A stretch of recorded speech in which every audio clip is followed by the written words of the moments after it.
the first lecture, that is Introduction to Semiconductors, we will see the classification of materials, different types of semiconductors, and the manufacturing of silicon. If you look at the material classification, the first classification is based on solids, liquids, and gases. The solids are further classified into metals,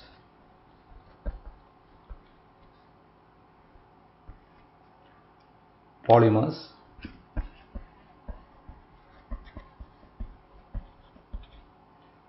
ceramics, and a new classification, that is nanomaterials.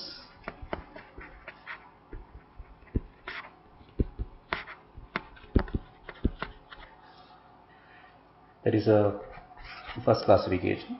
The second classification based on arrangement of atoms, based on the arrangement of atoms inside a crystal. That arrangement can be two forms. One, it can be an ordered one, ordered arrangement, or it can be disordered.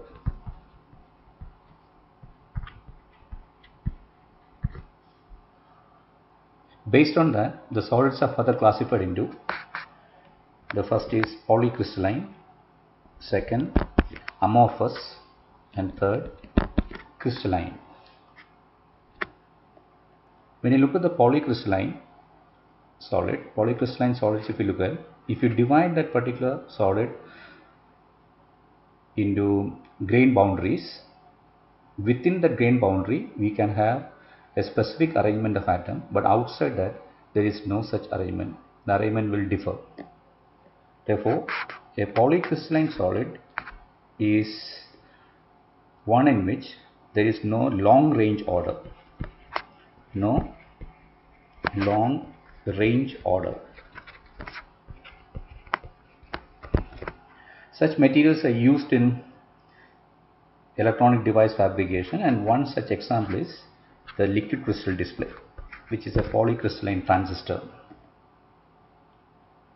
The second, amorphous. In amorphous, you can see that the arrangement of atoms are random. That is an irregular arrangement of atoms. There is no periodicity in the atomic arrangement. Amorphous materials are not used in semiconductor fabrication. The third one, crystalline. Crystalline, there is a regular arrangement of atoms throughout the crystal, and there is a discontinuity at the crystal boundary, but that doesn't matter. It has got a long range order,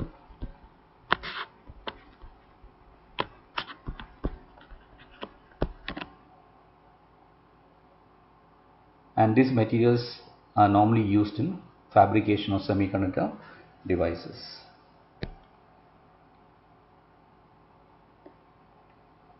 The semiconductors, not the semiconductor, the materials can also be further classified based on electrical conductivity. When you say conductivity, electrical conductivity, the conductivity is mainly because of electronic charges.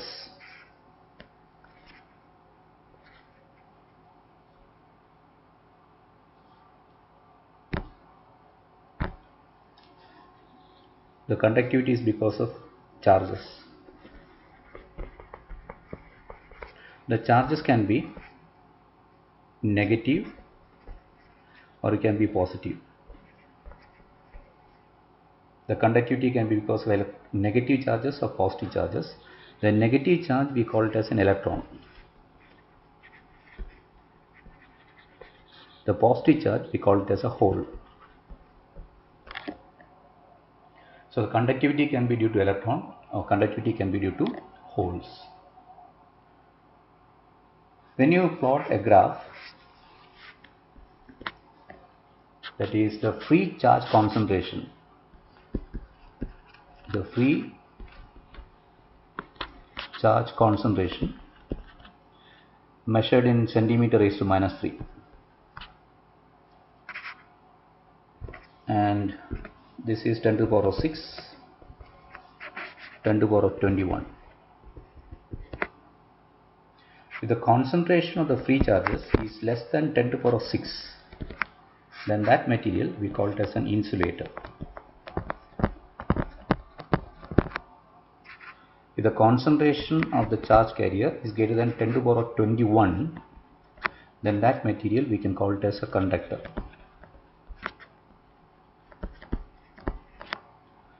In between these two extremes, if the concentration of free charges is somewhere between 10 to the power of 6 to 10 to the power of 21, that is in this range, then that material we can call it as a semiconductor. It is a semiconductor.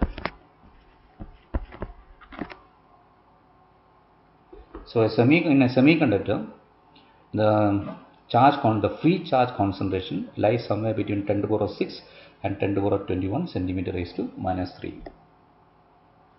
Remember, if you look at a metal that is a conductor, the electrical conductivity is due to electron.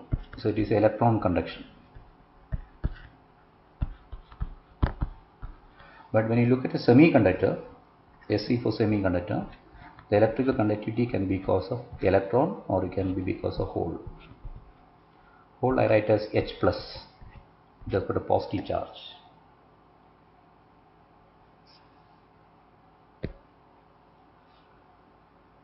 The classification insulator, semiconductor, conductor can be represented by a diagram. That diagram we call it as the energy band diagram.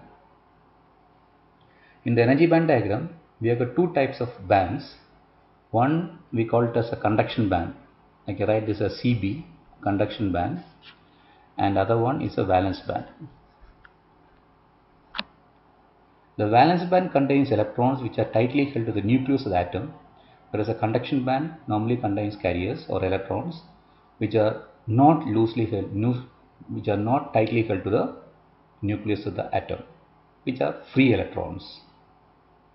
So when you say a conductor, you can see that the valence band and the conduction band normally merge each other.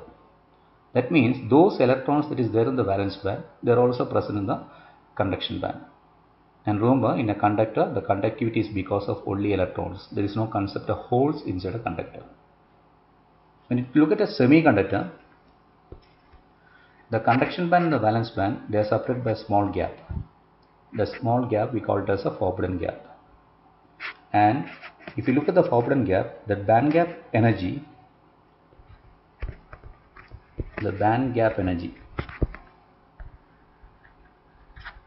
normally denoted by Eg, is approximately 1 electron volt in the case of a semiconductor.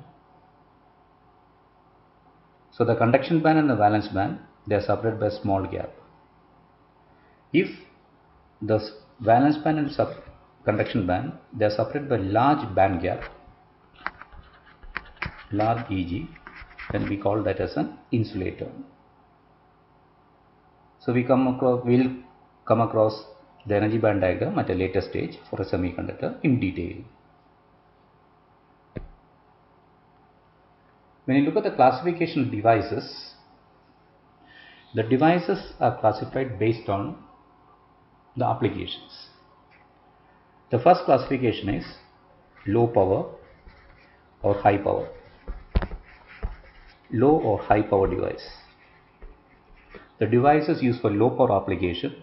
The device is used for high power application. Second, a device used for low frequency or a device used for high frequency. The low frequency and high frequency structure of a device will be different. So those devices used for low frequency and those devices for high frequency. Third, those devices for discrete circuit application discrete, otherwise integrated circuit application, IC application. Discrete application, integrated circuit application. Fourth, the devices that are used for linear application, non-linear application. An example of a non-linear application is a digital electronics, digital circuits.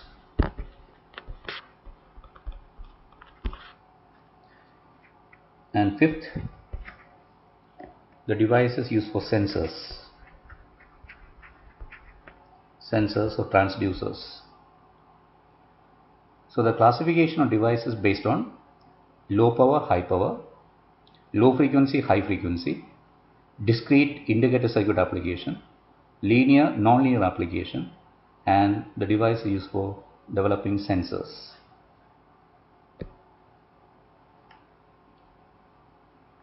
When you look at the use of devices, say device, this is a device represented by D. This device can be a 2-terminal device, it can be a 3-terminal device, or it can be a 4-terminal device. So 2T, 3T or 4T. When you look at a system, there is a system, an electronic system which normally accepts an input, processes the input and produces an output. So this is the input, this is the output. Normally devices are used to build electronic systems, and the devices are used as a black box in system design. Black box in system design.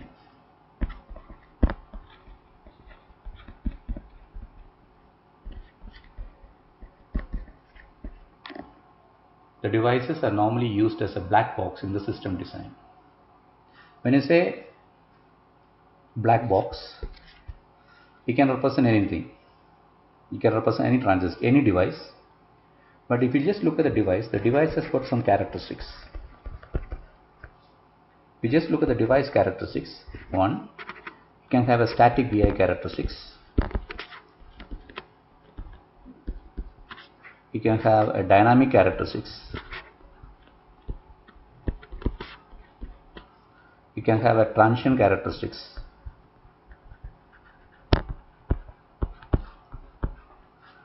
Or as well as you can have a frequency response characteristics. Frequency response characteristics. So these are different device characteristics: the static VI characteristics, the dynamic VI characteristics, the transient characteristics, and the frequency response characteristics. If you know these characteristics, it is possible for you to select a particular device for a particular application. We are not bothered about what is inside the device, how the device is made up of, but if you know the characteristics, it is possible for you to design a system.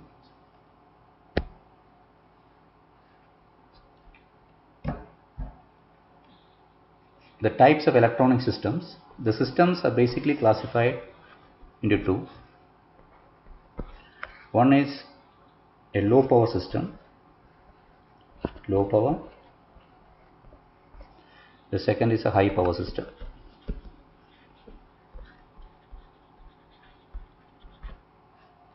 An example of a low power system is a communication system.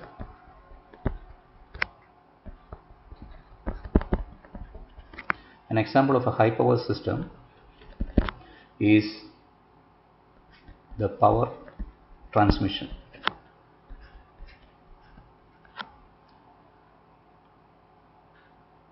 Also, we have one more system that we call it as a control system.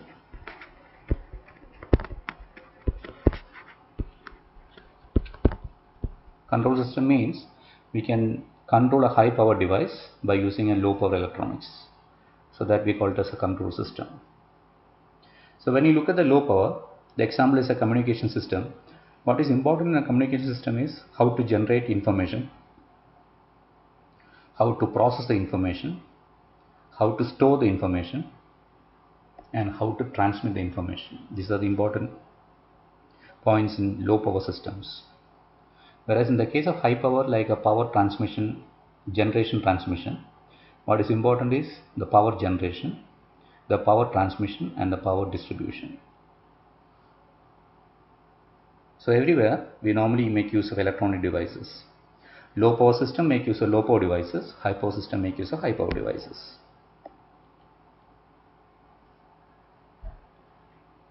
Now we just look at the semiconductors. Why semiconductor is very important in electronics? Because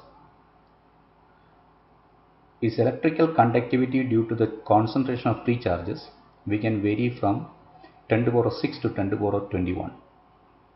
So there is a large dynamic range for this particular carrier concentration, and that makes the semiconductor more attractive. The semiconductors basically are of two types. First is a simple semiconductor, simple, or we call it as an elemental semiconductor. Elemental semiconductor. Normally, from the periodic table, the group 4 elements are considered as semiconductors, and in group 4 we have silicon and germanium. Silicon, germanium.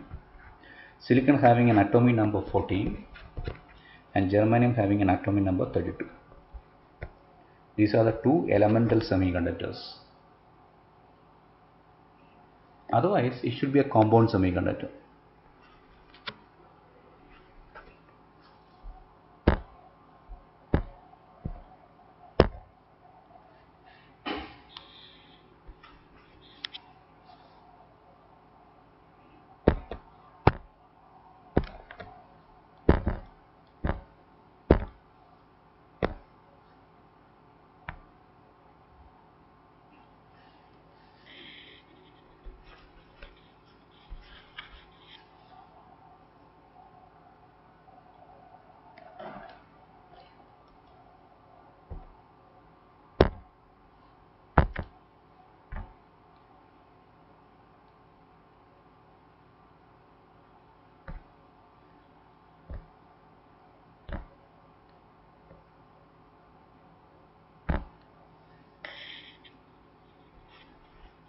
A compound semiconductor.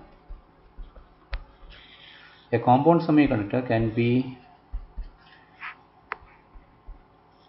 obtained from G3, G5 compound like gallium arsenide, aluminum phosphide, indium phosphide, etc.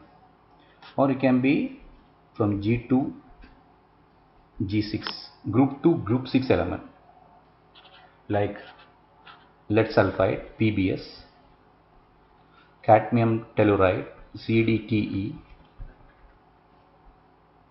cadmium sulfide, CdS, etc. But the compound semiconductors are mainly used for special purpose application like optical devices, night vision devices, sensors, etc.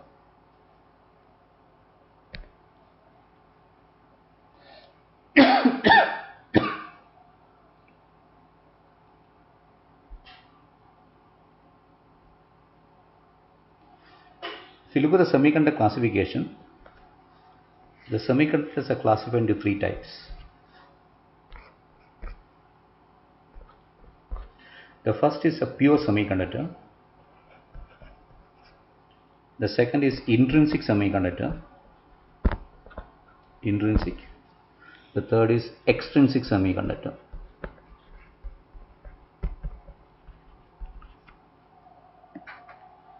When you say pure semiconductor, that means inside a crystal there are no defects and no impurities.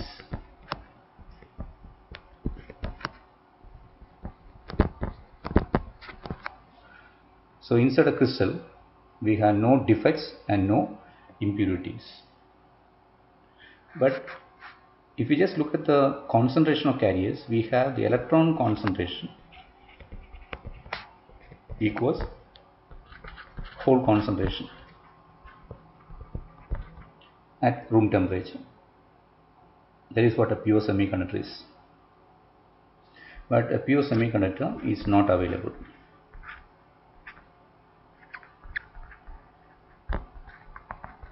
Because we cannot have any crystal without any defects or impurities. There will be contaminations inside a crystal. Now what is an intrinsic semiconductor? Intrinsic semiconductor means it contains a few defects, a few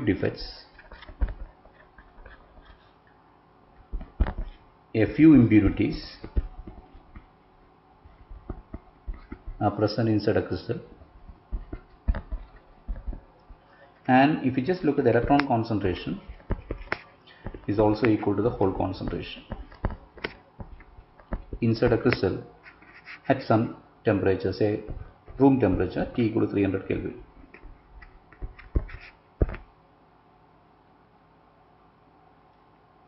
Whereas what is an extrinsic semiconductor?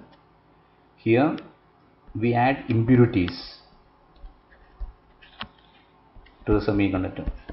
Impurities are added to the semiconductor so that the electron concentration is not equal to the hole concentration. So if the electron concentration is greater than the hole concentration, we have an n-type semiconductor. N-type is possible. If the hole concentration is greater than the electron concentration, we have the p-type semiconductor. So there are two types of extrinsic semiconductor, an n-type and p-type, based on which carrier concentration is more. If the electron concentration is more, we have n-type, negatively charged, and the hole concentration is more, we have p-type, which is a positively charged. Remember, semiconductor is electrically neutral. Okay, the net charge is always 0. The question is, how will you change the electrical conductivity? So take a semiconductor sample. You want to change the concentration of electrons and holes inside a semiconductor. There are many methods. The first is subject to heat or temperature. You heat the semiconductor, otherwise subject to light. We shine light on the semiconductor surface. So the particles associated with the light, we call it as a photon. So when photons are incident on the semiconductor, or when you heat the semiconductor, what happens is electron and holes will be generated. So we call it as a electron hole pair generation is possible. There is a generation of electrons and holes. At the same time, we can also increase the carrier concentration by using a practical method is called as a doping. That method is called doping. Doping is a process of adding impurities to semiconductor. It is addition of impurities. Addition of impurities to semiconductor.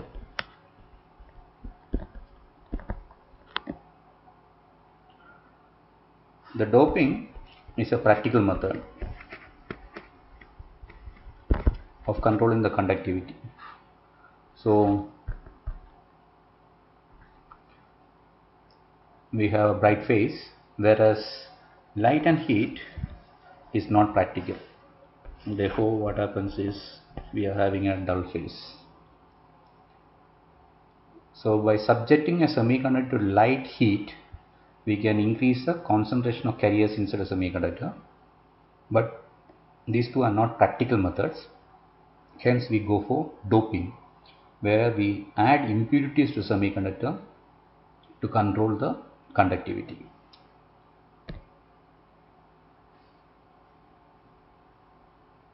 So how will you generate carriers in a semiconductor? The first one, assume that there is a photon light. So this is a photon having an energy E equal to hf. F is a frequency, h is a Planck's constant, is incident on an atom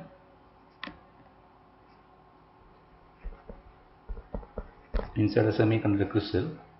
What happens is electrons and holes will be generated, electron hole pair generation possible. So we call this as a EHP generation, electron hole pair generation. When a photon having energy E is equal to hf is incident on an atom, what happens is it can generate electrons and holes. So this process of generating electrons and holes, we call it as a photoionization. Photoionization.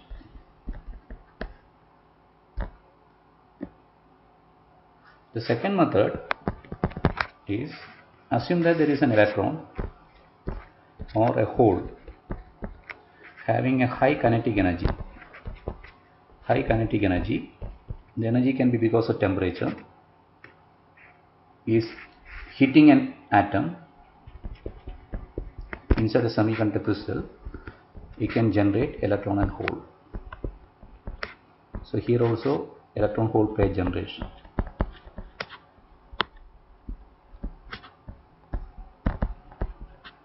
Changing its conductivity. So this process is called as impact ionization. Impact ionization. So high energy electron coming and hitting an atom, it generates electron hole pairs. We call it as impact ionization. If this energy is because of thermal energy for example, then we can call this as thermal ionization. Thermal ionization. So these are the two methods by which we can generate carriers inside a semiconductor. More about carrier generation we discussed in the topic of optical devices. We want to describe the semiconductor. So to develop the theory of semiconductors, we require some models.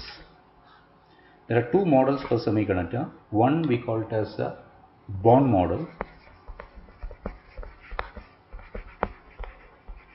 First is the Born model and second is the band model.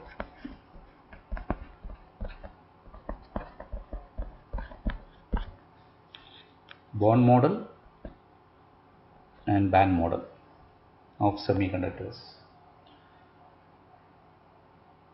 Born model gives some qualitative description about the semiconductor, whereas band model is more quantitative. It is possible for you to evaluate the concentration of carriers, electron concentration, hole concentration. This information you can get it from the band model. So both the models are useful to describe a semiconductor. We look at the Born model of silicon. So when you want to look at the Born model, you want to describe the Born model. First of all, we should know what is a unit cell of silicon germanium, and also we should know the crystal structure. The crystal structure, and also this can explain what is the effect of light and heat.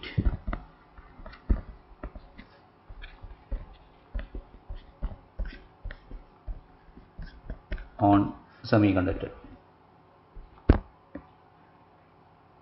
So we want to study about a unit cell, you want to develop the crystalline structure and also to see what is the effect of light and heat on a semiconductor.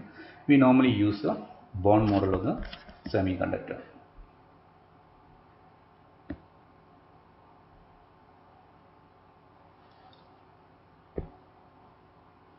So if you just look at the crystalline structure of the silicon germanium, it is a tetrahedral structure. Tetrahedral structure for silicon and germanium, also called as a diamond crystal structure. Diamond structure is as shown here.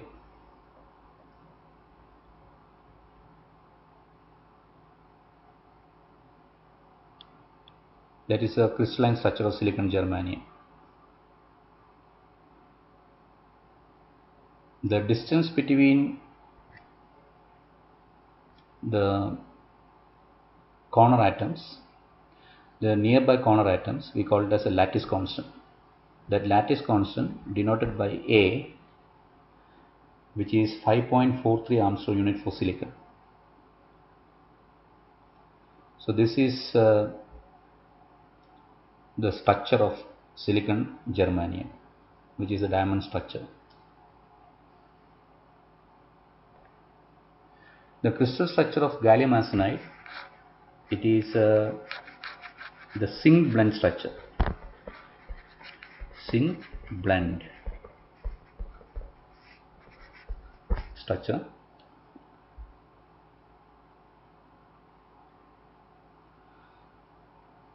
So you can see that all the corner atoms are arsenic atoms, and what is inside, the atoms that is inside a crystal, they are gallium atoms. Okay, this is just only for comparison, nothing more about the crystalline structure. We just look at the unit cell of silicon. You know that the basic cell is a cubic lattice.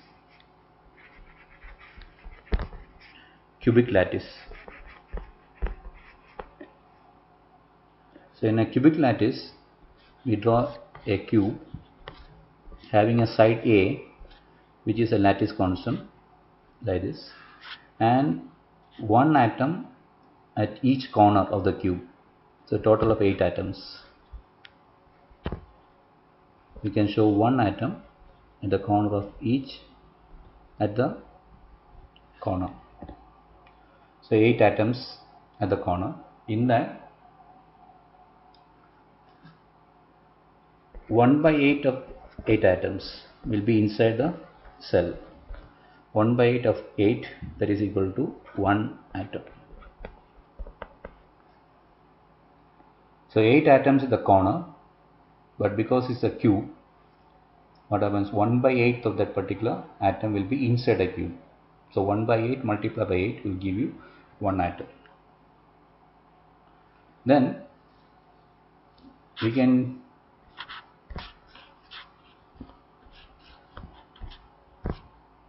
look at the 6 faces. We can see that there is one atom at the center of the face. So one atom here, one atom here, one atom here, one atom here, one atom here. Okay, at the center of each face. Okay, so we have 6 faces. So half the atom will be inside a cube and the remaining half will be outside. So I have 1/2 multiplied by 6 faces, that constitute 3 atoms.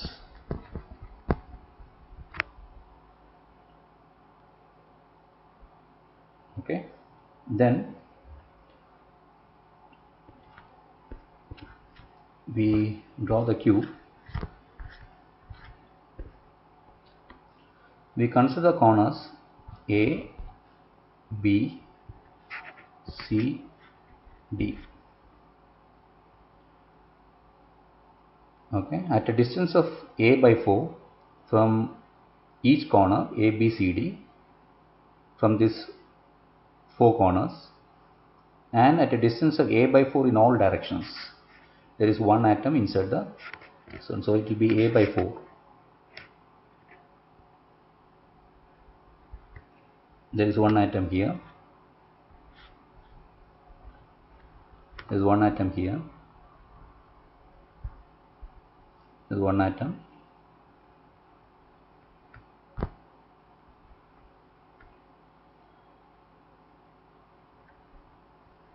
There's one atom.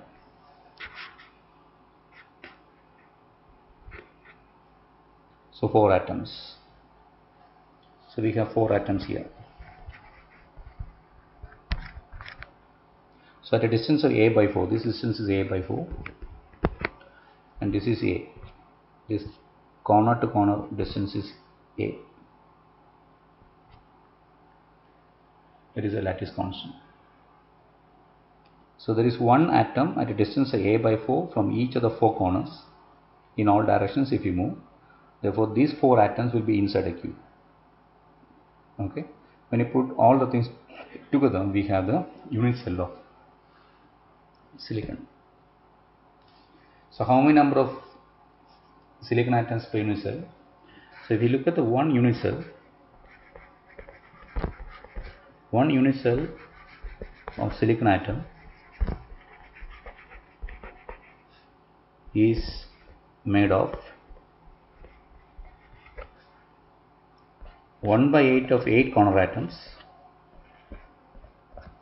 1 by 2 of 6 atoms at the face center, plus 4 atoms at a distance of a by 4 from all the 4 corners, as shown. That will give you a total of 8 atoms. So one unit cell of silicon atom, silicon crystal, consists of 8 atoms.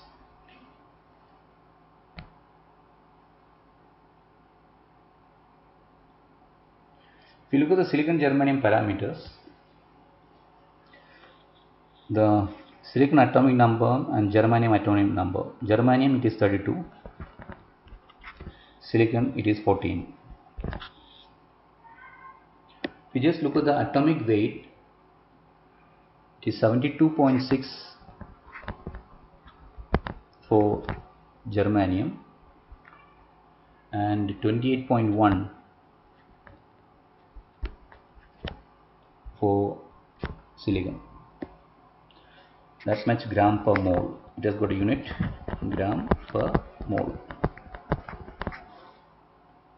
The density for germanium is 5.32 and for silicon is 2.33.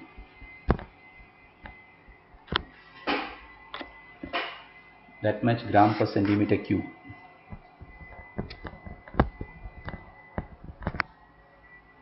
The permittivity, that is relative permittivity denoted by epsilon r, it is 16 for germanium and 12 for silicon. It is an approximate number, 12 for silicon. The atomic concentration, it is 4.4 multiplied by 10 to the power of 22 for germanium and 5 multiplied by 10 to the power of 22 for silicon. That much atoms per centimeter cube. Atoms per centimeter cube. So these are some of the parameters that you should know.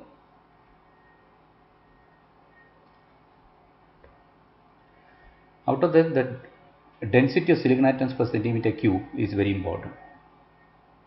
So when you calculate the atomic density, what is the expression for atomic density?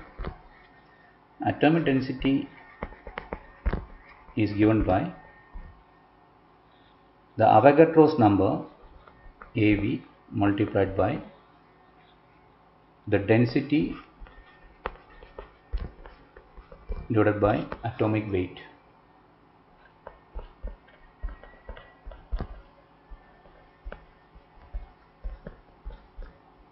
That is the expression for atomic density. So if we calculate for silicon,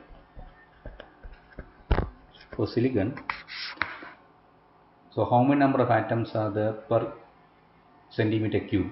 In 1 cubic volume, take 1 cubic volume of crystal. That is, take a cube having a side 1 centimeter by 1 centimeter by 1 centimeter.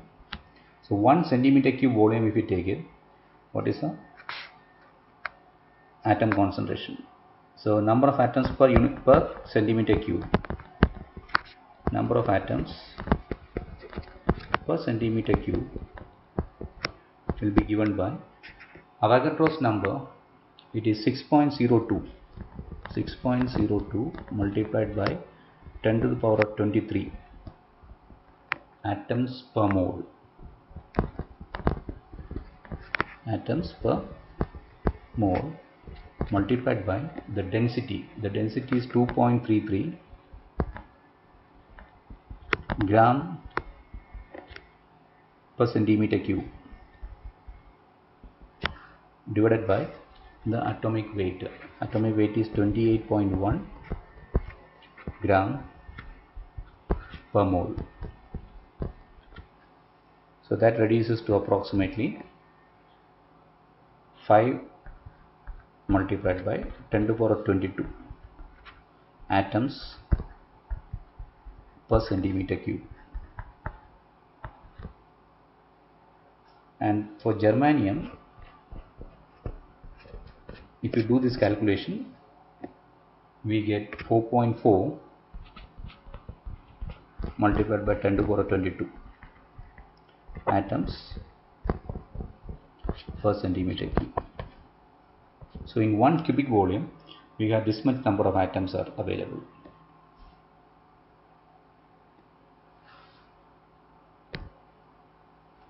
Now we look at the types of bonding between the atoms.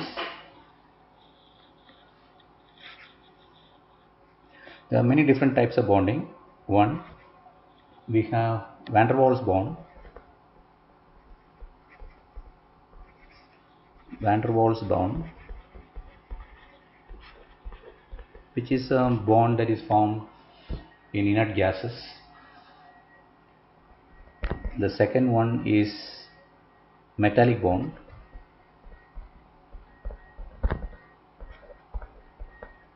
which is normally seen in metals.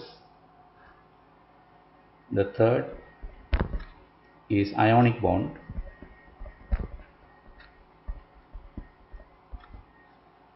which is seen in sodium chloride, NaCl. Fourth, covalent bond,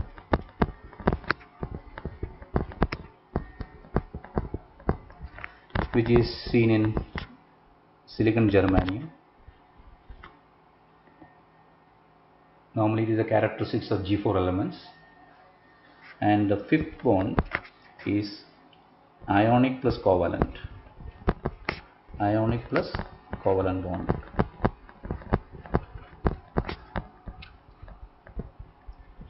This is normally present in compound semiconductor like gallium arsenide. It has got ionic plus covalent bond. Normally ionic plus covalent bond is considered as the strongest bond.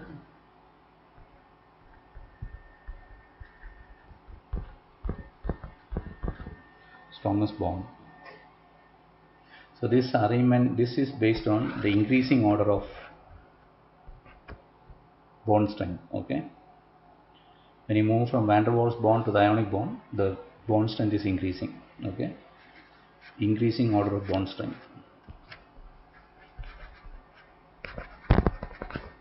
Increasing order of bond strength.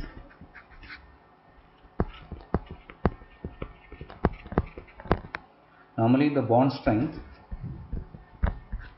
is equal to, what is the strength of a bond, is normally given by the band gap energy.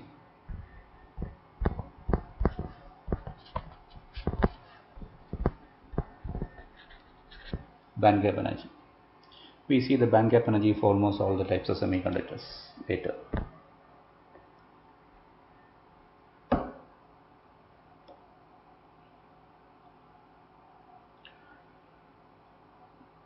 So If you look at the bonds in silicon atoms, silicon or germanium atoms, we call that as a covalent bonding. Look at the silicon, which is a G4 element. That means 4 electrons in the outermost orbit. 4 electrons in the outermost orbit. So what these silicon atoms will do, it forms a covalent bond. And basically, what is a covalent bond? Covalent bond is sharing of one electron with each neighbor atom. Is a sharing of one electron with each neighbor atom.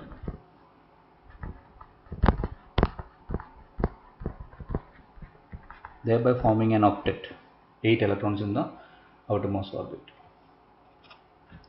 So what you get is, by sharing, you have the covalent bonding. So this is a symbol of covalent bond, 2 lines. That is a symbol of covalent bond.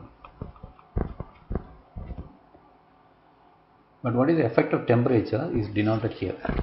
That is effect of temperature on this bond. So what happens is, temperature increases, the bonds will break. Bonds break. When the bonds break, electron hole pairs are generated. EHPs are generated. So you can see that when a bond breaks, one electron becomes free and one vacancy will be created. The vacancy we call it as a hole. So that is the covalent bonding.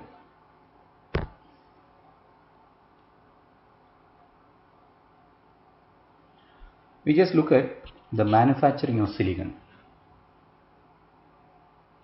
The silicon is the most widely used semiconductor material in the electronic industry. Nowadays it is being replaced by gallium arsenide, but earlier silicon technology is the dominant technology. The silicon is not available in nature. Silicon as such is not available. Silicon is available in 2 forms. One, silicon dioxide, SiO2, otherwise silicon carbide, coal. So these are the 2 forms of silicon which is available on the earth crust, silicon dioxide and silicon carbide. So this can be the raw material for manufacturing silicon. Raw material. Now if you just look at how to get silicon,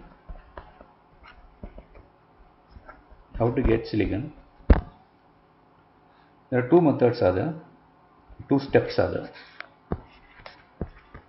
2 steps to get silicon.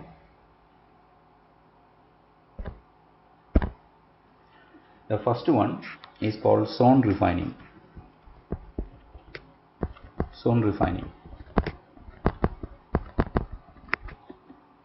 Where we get polycrystalline silicon.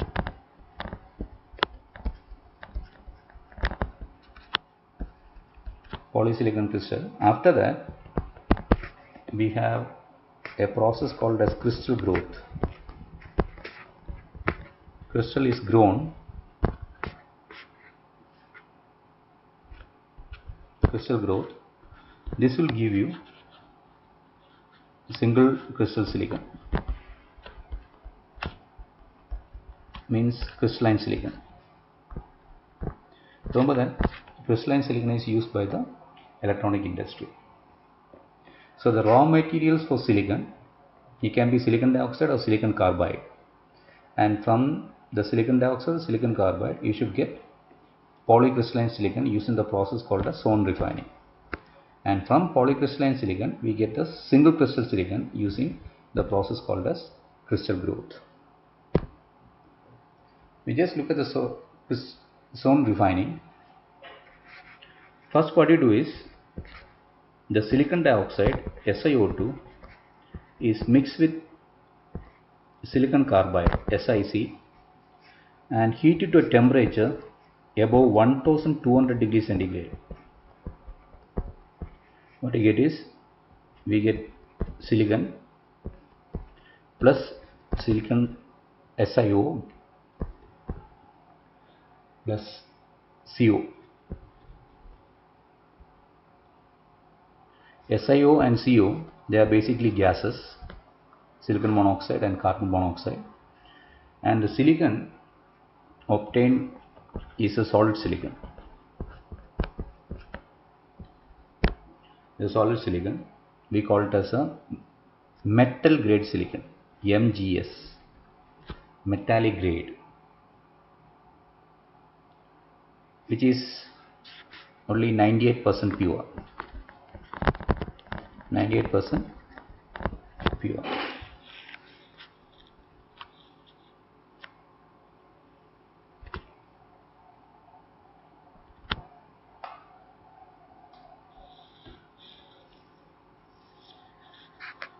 After that, what you do is, this silicon so obtained is mixed with hydrogen chloride 3HCl and heated to a temperature above 300 degrees centigrade to get SiCl3 plus hydrogen. This is a gas. SiCl3 is a liquid at room temperature.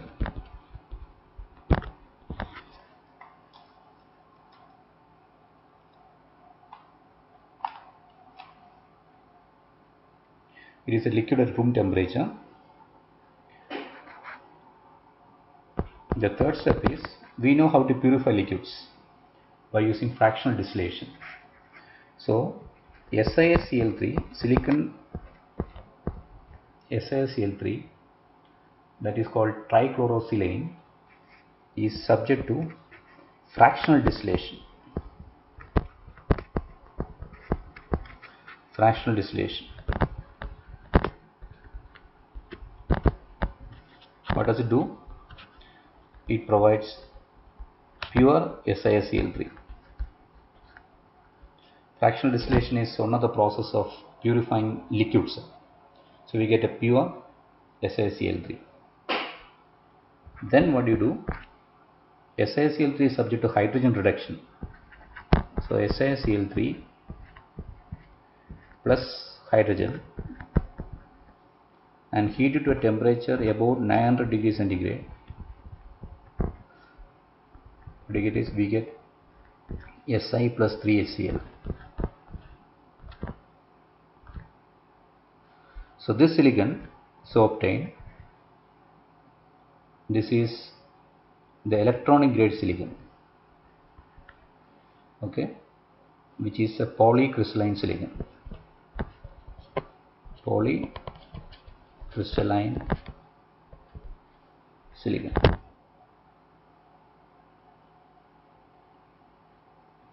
But it is not 100% pure.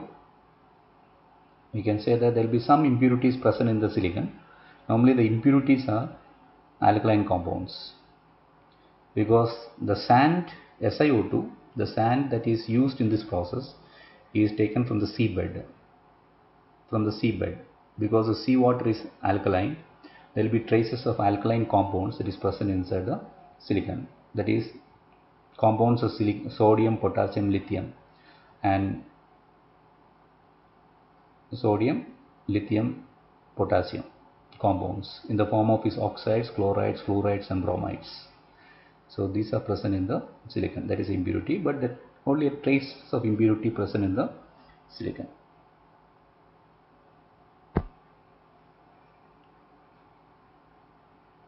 So our next process is the polycrystalline silicon so obtained from the zone refining process. You have to convert into a single crystal silicon. The single crystal silicon can be grown by using two processes. One is called as a CEZ process. The second is called float zone process.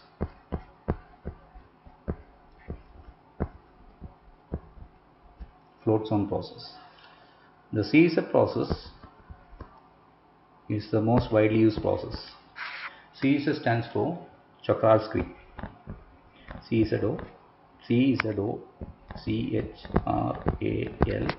CHRALSKI. Czochralski process. This Czochralski process can be used in the fabrication of silicon as well as gallium arsenide.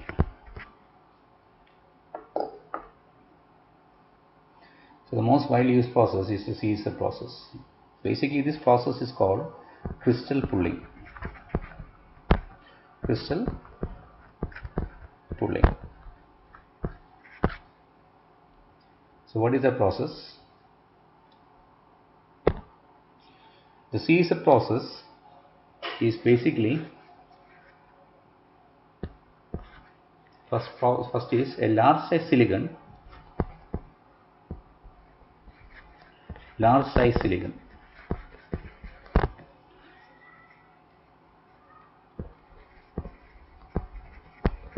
How to grow a large size silicon having large diameter and large length.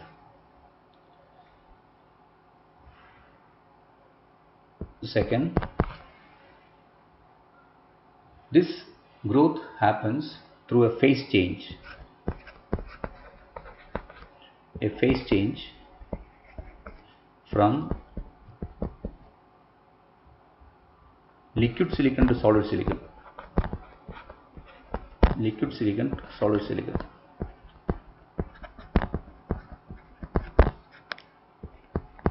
Third, normally this process happens under controlled conditions, under controlled temperature and doping. Controlled temperature and impurity addition. Impurity addition. I know that when you do the impurity addition, what happens is we can have a p-type silicon or it can be an n-type silicon. If you don't add impurities, we have a intrinsic silicon. So this is basically a crystal puller, which is shown here.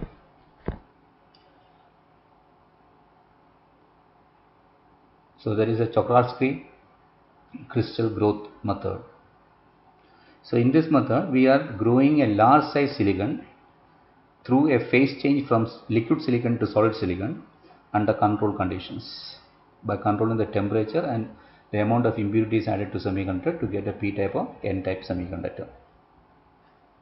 So if you look at the process is as shown. We have an SiO2 crucible, first of all, an SiO2 crucible, and the walls of the crucible we have a graphite coating that is called as a crucible susceptor, which will prevent the radiation of heat to the surrounding, and the crucible is surrounded by a radio frequency heater, and then inside the crucible we put the silicon and heat it to a temperature above 1400 degrees centigrade. What happens is the silicon will melt. So we have a molten silicon. So that is one part. Okay. So remember that we have an SiO2 crucible, glass crucible. The walls of the glass crucible we have a graphite susceptor, and then it is enclosed by a heater, that is an RF heater, and inside that we put the silicon and then switch on the heater so the temperature rises to 1400 degrees centigrade, whereas the silicon can melt. So we have a molten silicon. Now we have the second part. We have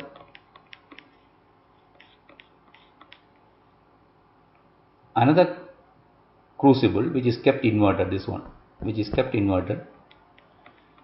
It has got a seed holder to attach a tiny seed of silicon which is obtained from the previous step, and this is connected to an armature of a motor. This motor is rotating counterclockwise, CCD rotation counterclockwise. It is CCW, okay, counterclockwise rotation. At the same time, this crucible is rotating in the clockwise rotation. So one crucible rotating clockwise, another crucible rotating counterclockwise.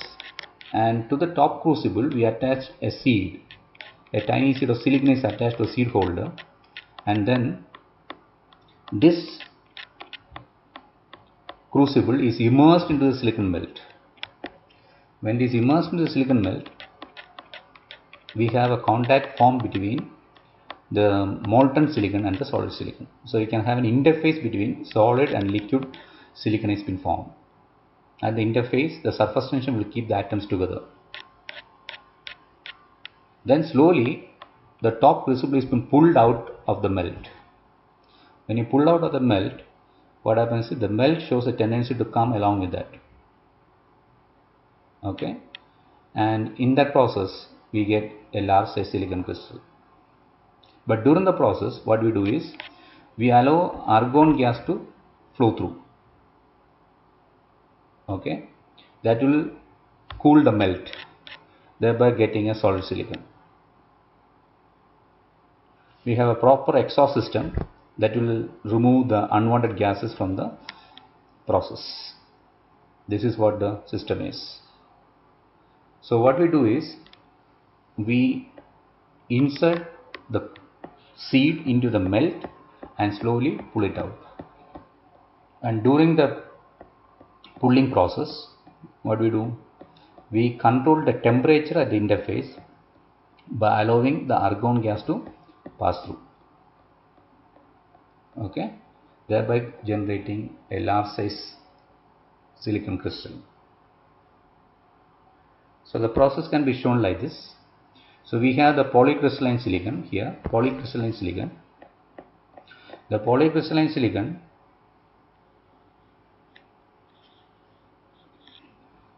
is put inside a crucible and heated, thereby getting a silicon melt. So we have a silicon melt.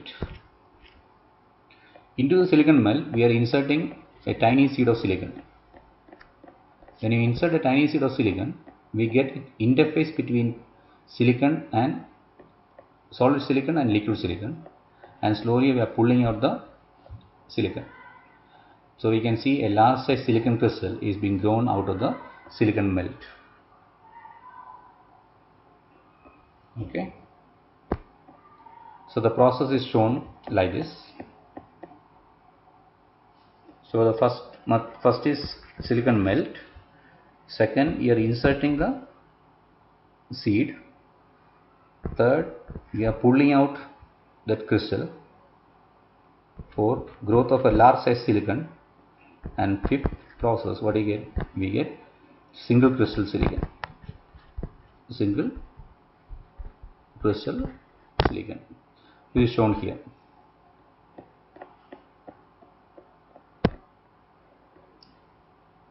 So during the process, we have to control so many parameters. Normally it can be a microprocessor control.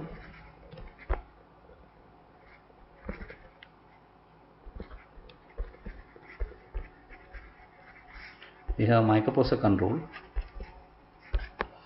The control parameters are, if we just look at the control parameters,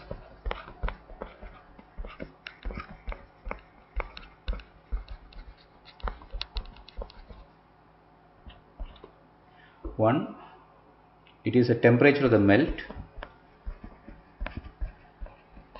The temperature of silicon melt you have to control. Second, the speed of rotation of the crucible. The rotation speed. The top crucible and the bottom crucible. Bottom crucible rotating clockwise and the top crucible rotating anti-clockwise. So what is the speed of rotation? Third, the pull rate of the crystal. pull rate. The top crucible has been pulled out of the melt. So what is the pull rate? It is very small. It is a few mm per hour. It is basically millimeter per hour. In 1 hour, a few mm has been pulled out. Fourth, you have to control the flow rate of gases. So we have the argon gas, we have the impurities which is added to a semiconductor in the form of gases only. So this flow rate you have to control. And fifth, the diameter of the crystal.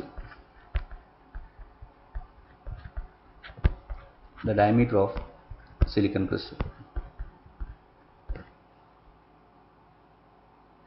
So these are the different processes that is taking place inside this one.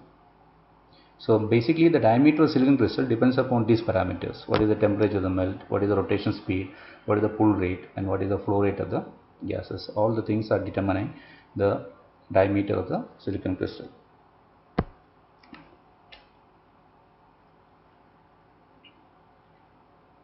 So finally, this is the final product that you are getting. This is the final product that is obtained from CZ process. Normally, if you look at the crystal, this crystal, if you look at, as per today's technology, it has got around 400 mm diameter. The diameter is around 400 mm and it has got a height of around 12 feet. 12 feet length. Such a large size silicon crystal, so we call it as a large size silicon crystal, is being grown out of the CZ process. But in addition to that, we have to make use of this process also, like slicing, lapping, etching and polishing. The large size silicon crystal is being sliced approximately around 300 micrometer thick. So we slice the crystal, and you know that when you slice a crystal, no crystal can be cut on a straight surface. Okay, the surface there will be some variations are there. So that variations you have to avoid. For that we go for the process of lapping, so as to reduce the surface variations. And during the process of lapping, there can be some contaminations. The contaminations we can remove by using a process called as etching, by dipping it in a developer solution. Later on, the surface has been polished. What you get is, after that, you get a silicon wafer. The wafer is also called as a substrate. The silicon wafer can be P-type or N-type.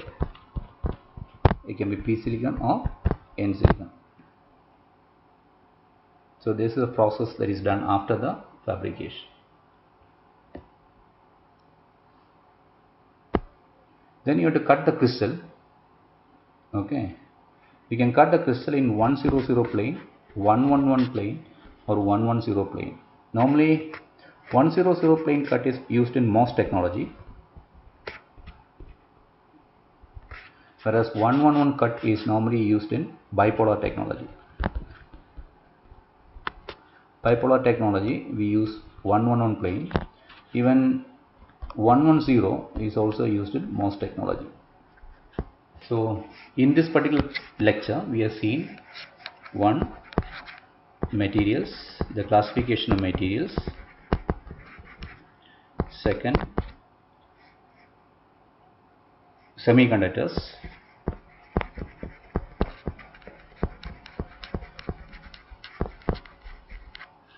Third,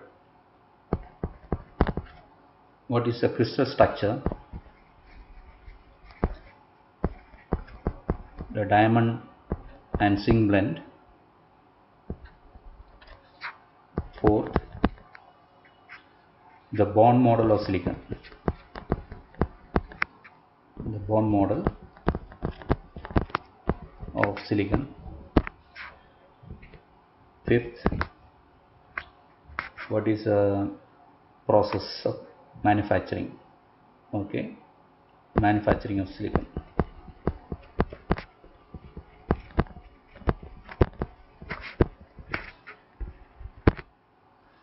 So these are the topics we have covered in this particular lecture. Thank you.